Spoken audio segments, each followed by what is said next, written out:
तो नमस्कार, स्वागत है आप सभी का एजुकेशन मंत्रा में। दोस्तों, सुबह के वीडियो में जो भी इंपॉर्टेंट अपडेट्स होती हैं आपको एक ही प्लेटफॉर्म पर बहुत ही अच्छे तरीके से डिलीवर की जाती हैं।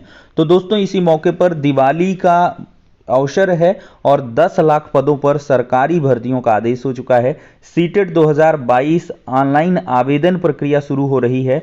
6800 आरक्षण सूची परिषदीय विद्यालयों में शिक्षकों के समायोजन का आदेश हो चुका है। मेडिकल कॉलेजों में भर्ती होगी और 1 वर्षीय बीएड कोर्स इंप्लीमेंट होने जा रहा है। क्या कुछ इससे जुड़ी हुई घटनाएं हैं, इन पर हम चर्चा करेंगे। तो वीडियो को दोस्तों लाइक एंड शेयर करें और भाई चैनल को सब्सक्राइब अवश्य कर लें। बहुत सारे लोग सब्सक्राइब नहीं कर रहे हैं, इस वजह से उनकी बहुत सारी इंपॉर्टेंट अपडेट्स छूट जा रही हैं। तो चैनल को सब्सक्राइब करके बेल आइकन को प्रेस कर लें, हर एक वीडियो में बताया जाता है। तो चलिए दोस्तों, वीडियो को शुरू करते हैं। तो यहां पर दोस्तों देख सकते हैं, प्रधानमंत्री मोदी कल पहले चरण में 75,000 नियुक्ति पत्र सौंपेंगे और दिवाली पर 10 लाख नौकरियों का तोहफा भी देंगे। 38 मंत्रालयों विभागों में नए कर्मियों की नियुक्ति की जाएगी। और दोस्तों, मैंने आपको कई बार चैनल के माध्यम से बताया है कि ये विजनरी गवर्नमेंट है और 2024 के इलेक्शन को लेते हुए ये चीजें चल रही हैं। सरकार भले ये चीज अपने मुंह से या अपने लेखनी से नहीं बोलेगी, लेकिन ये 2024 की तैयारी है और इसी में आपको सफल हो जाना है। देखिए कहाँ तैनाती होगी, कोई मंत्रालय कोई विभाग नहीं बच रहा। रक्षा मंत्रालय, रेल मंत्रालय, डाक विभाग, गृह मंत्रालय, श्रम और रोजगार मंत्रालय, केंद्रीय औद्योगिक सुरक्षा बल, केंद्रीय जांच ब्यूरो, सीमा शुल्क, बैंकिंग, आयकर, सशस्त्र बलों समेत कई अन्य विभागों में तैनातियां होंगी। 10 लाख का मतलब है कि भर्तियां ही भर्तियां हैं, हर एक विभाग में हर एक ग्रुप की भर्तियां होंगी। यहां पर देख लीजिए, ग्रुप ए की, बी की और ग्रुप बी की जो अराजपत्रित हैं, ग्रुप सी की sub inspector constable, LDC, steno, इन सब के पदों पर नियुक्तियां होंगी। और 2020 तक 8,72,000 पद खाली पड़े थे। पिछले वर्ष केंद्रीय मंत्री जितेंद्र सिंह ने संसद में बताया था कि केंद्र के विभागों में 1 मार्च 2020 तक 8,72,000 पद खाली पड़े थे। केंद्र सरकार के विभागों में कुल 40,04,000 पद हैं, जिनमें से 2 साल पहले तक 31,32,000 पद भरे हुए थे।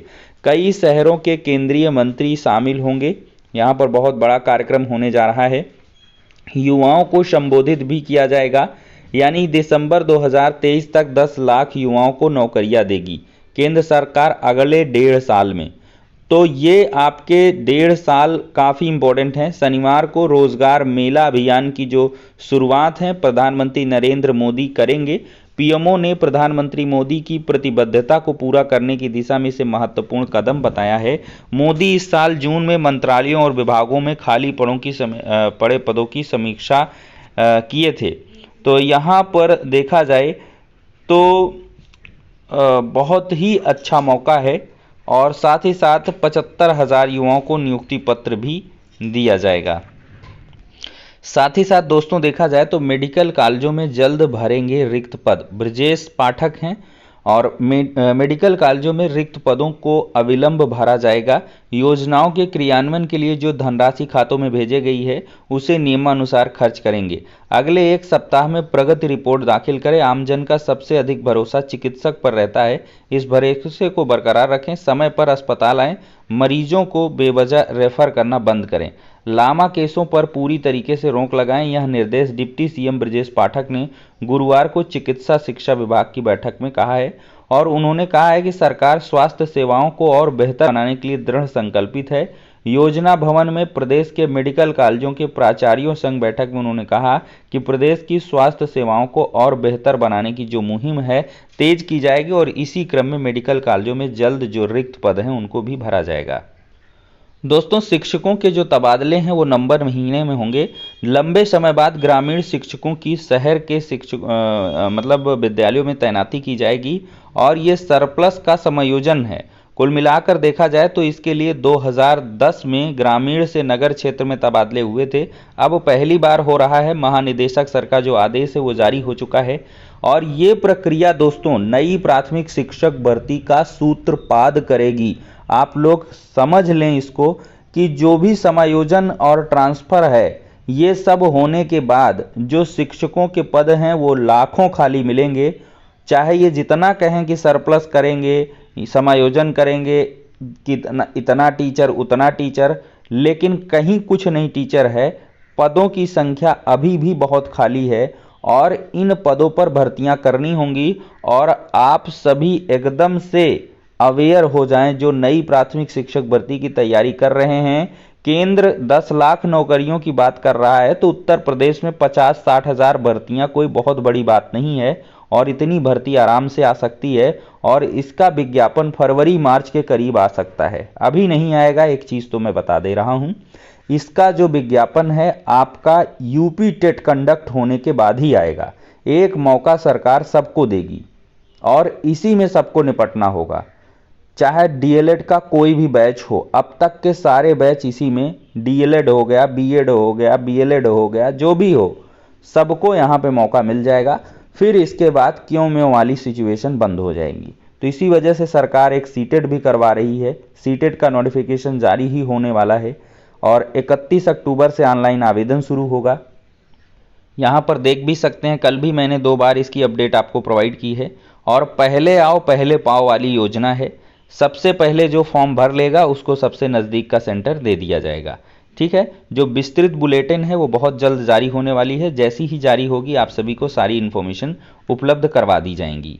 तो दोस्तों, इन मौक़ों को आपको बिल्कुल भी मिस नहीं करना है।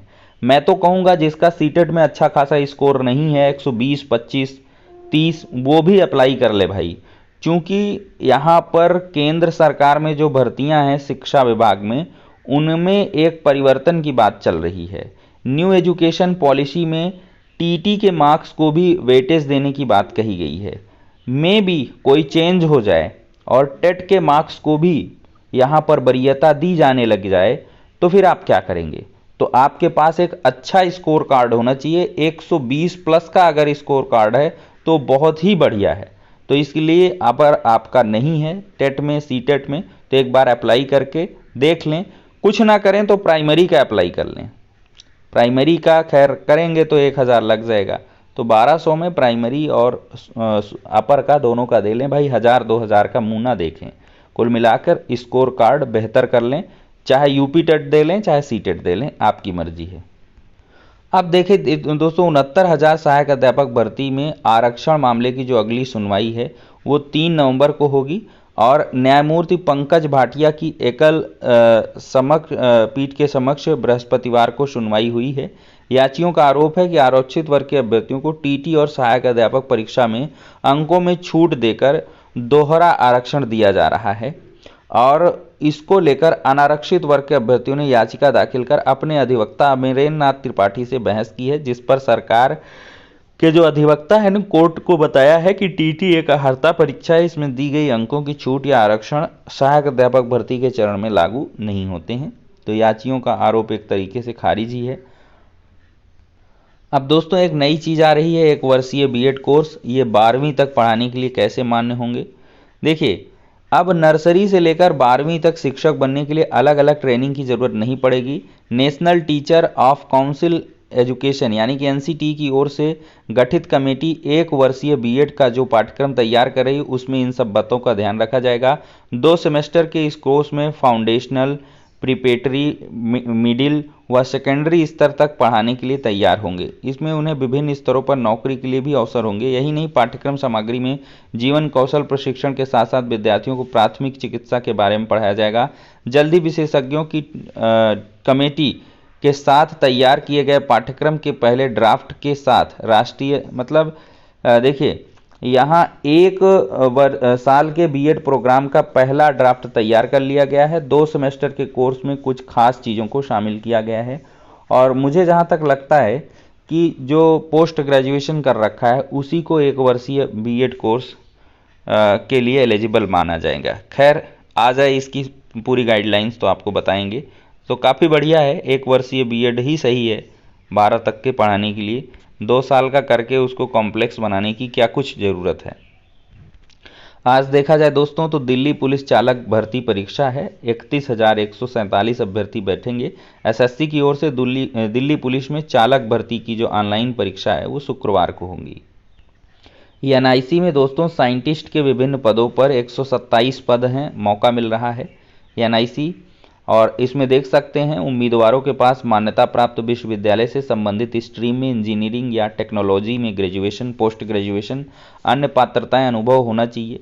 और यहाँ पर screening test, personal interaction interview का आयोजन होगा। स्क्रीनिंग टेस्ट में सभी प्रश्न बहुविकल्पी होंगे, जिसमें गणित, अंग्रेजी, रीजनिंग, एप्टीट्यूड आदि विषयों से प्रश्न पूछे जाएंगे। इंटरव्यू में उपस्थित होने वाले अभ्यर्थियों के मूल दस्तावेजों का सत्यापन होगा। इंटरमीडिएट और स्क्रीनिंग टेस्ट में शामिल होने वाले उम्मीदवारों में कोई टीएडीए नहीं मिलेगा।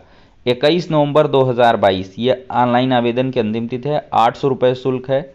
recruitment.nic.in इस ऑफिशियल वेबसाइट पर विजिट करके सारी डिटेल्स को चेक कर लें। तो फिलहाल के लिए दोस्तों ये हो गया आज का वीडियो। पसंद आया हो तो लाइक एंड शेयर करें। नेक्स्ट वीडियो में मिलते हैं।